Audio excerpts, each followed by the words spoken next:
Jam tani në pjesën e oborreve ose lulishteve të pallatit brigadave, pallatit mbretëror, që sikur se kam thënë dhe në filmimet e tjera brenda, u ndërtua midis viteve 1939-1941, mbaroi në vitin 1941 që ishte gati për vizitën e Viktor Emanuelit të tretë të Italisë, i cili për ironi të fatit, kur mbriti në Shqipëri nuk qëndroi në pallatin mbretëror se kishte lagështirë, por fjeti në pallatin e motrave të Zogut, i cili ndodhet ai pallati pionerëve që ndodhet në qendër Tiranës. Oborret e pallatit mbretëror shqiptar janë oborret më të bukura të bëra nga njeriu, pra jo parqet natyrale, në Shqipëri. Janë 600.000 metra katror, 60 hektar, ku zë vend pallati disa zyra të vogla, por pjesa kryesore e tyre, mbi 550.000 metra, janë pyll dhe oborre. Kjo është një prej statujave që shoqëronin oborrin dhe që lidhet me gjuetin. Për fatin e keq, koka nuk është më, po të vini re edhe qend e gjuetarit, pra janë të deformuar, diku kanë humbur edhe një pjesë të tyre, por kjo statuj që mendohet të jetë e njërit prej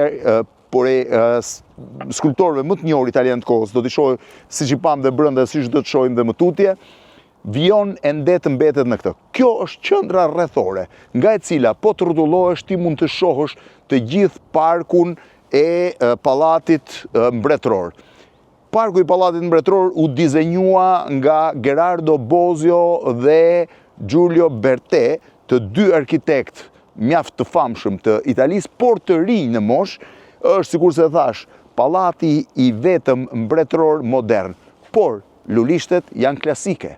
Janë shumë të ngjashme me modelin e Versailles dhe janë si thuash ekzekutuar, pra jo dizenjuar, nga një kompani italiane shumë e famshme nga Toskana.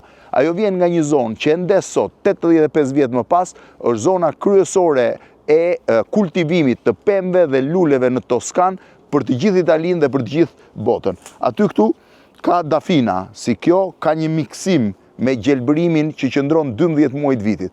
Gjëja më interesante është se prej 85 vitesh që nga dizenjimi i Giulio Bertés dhe i Gherardo Bozios, asgjë nuk është prekur. E gjithë parku i pallatit të brigadave mbetet i njëjti. Këto janë shkallët e zbritjes, janë shkallët nga cilët ti zbret, pallati është në të majtën time, nëse shihni, dhe shkon drejt një balkoni, po mundohem t'ju tregoj sepse thash janë 85 vjet të njëjta, nuk ka ndryshuar asgjë, natyrisht nuk janë mirëmbajtur shumë, por gjithsesi është e vetmja pjesë e rëndësishme të trashëgimisë kulturore shqiptare që ka mbetur e plot. Këtu shëtiste Enver Hoxha në vitet e komunizmit, dhe kjo ishte një nga arsyet kryesore që nuk u prek. Këtu jeton dhe, jo këtu, po në vilën 4, që është në periferi, jeton dhe presidenti i Republikës, i cili po ashtu e përdor këtë pjesë të pallatit brigadave për të shëtitur.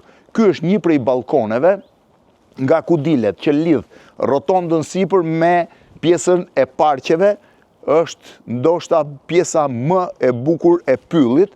Shiheni pyllin, ka një shatërvan i cili nuk punon më, që është poshtë, që të shihej nga balkoni, dhe ishte vendi ku vendosesh, pra ka qenë një vend ku qëndroje i ulur, nga këtu për të parë të gjithë pjesën e Tiranës. Në atë kohë pylli nuk ekzistonte, sepse pylli është pyllzuar nga komunistët në vitet 1950, kur u ndërtuar liçeni artificial, ndërsa shatërvani kishte një lartësi të ngjashme, domethënë të afërt me këtë të verandës.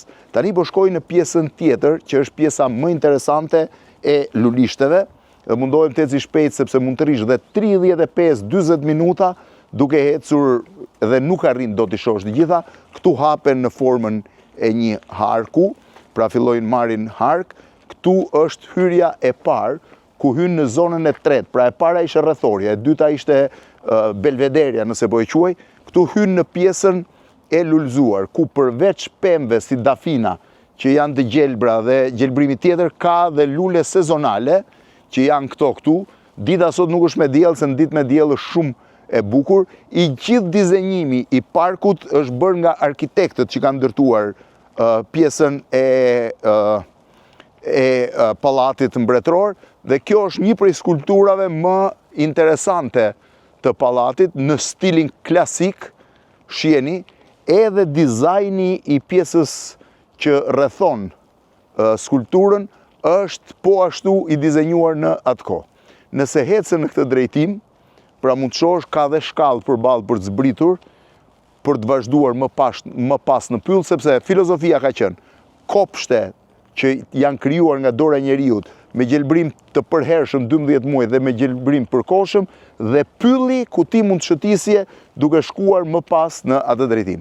Këtu shkojmë tani në pjesën e katërt, nëse mund ta quaj kështu, duke e futur këtë si pjesën e tretë, pra rotonda e parë, Belvederja, pjesa e parkut parë dhe parku i madh. Ky është parku më i madh që keni, është me stilin tipik të Versailles, natyrisht që këtu kanë vendosur që qethja e pjesës së gjelbër të jetë më ulët.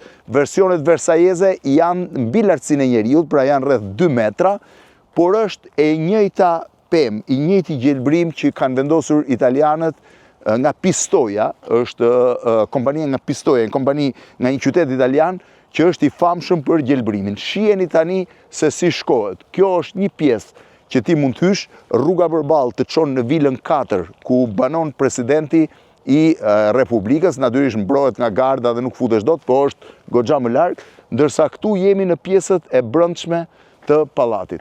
Kjo është një ranë, kjo është ana tjetër që është shumë interesante. Vijon pylli, ka dhe një obor tjetër, më tutje thash, 600.000 metra katror obore, të gjitha të qethura.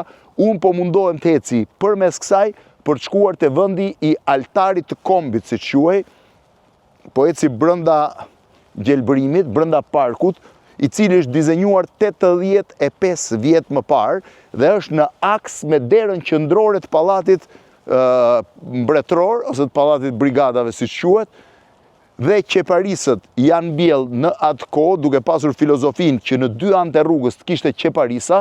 Dallohet madje një filmim i Viktor Emanuelit që mbrin në pallatin e brigadave në atë kohë.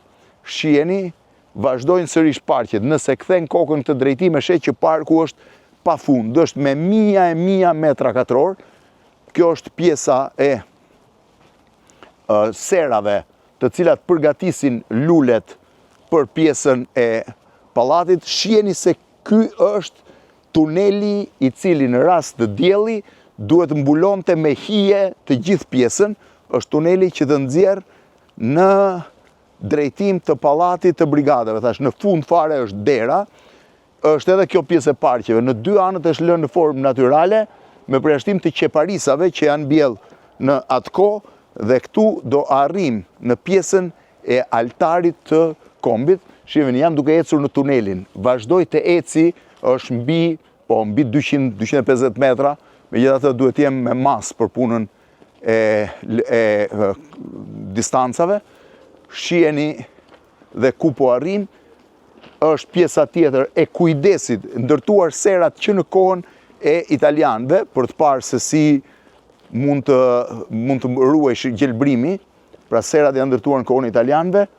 Dhe ndërkohë këtu arrim në pjesën tjetër, pra parku vijon. Shiheni se ku arritëm. Arritëm në pjesën e altarit kombit, quhej, ku që prej periudhës italiane ishin vendosur disa nga njerëzit më të famshëm të shqiptarit historisë, por natyrisht ishin zgjedhur dhe antizogistët. Këtu është Bajram Curri, këtu është Vaso Pasha, këtu është Jeronin Derada, ndoshta rilindasi më i madh që ne kishim, dhe këtu është Konstantin Kristoforidi. Ndërkohë që janë edhe 2 vende të tjera, të cilat ruheshin, në fakt nuk e di pse janë ruetur që në atë kohë. Kjo është pjesa e altarit dhe këtu hym në parkun më të madh dhe më interesant që Shqipëria ka, një park prej 600.000 metra shkatror, 60 hektarësh, parku i pallatit mbretëror të Tiranës.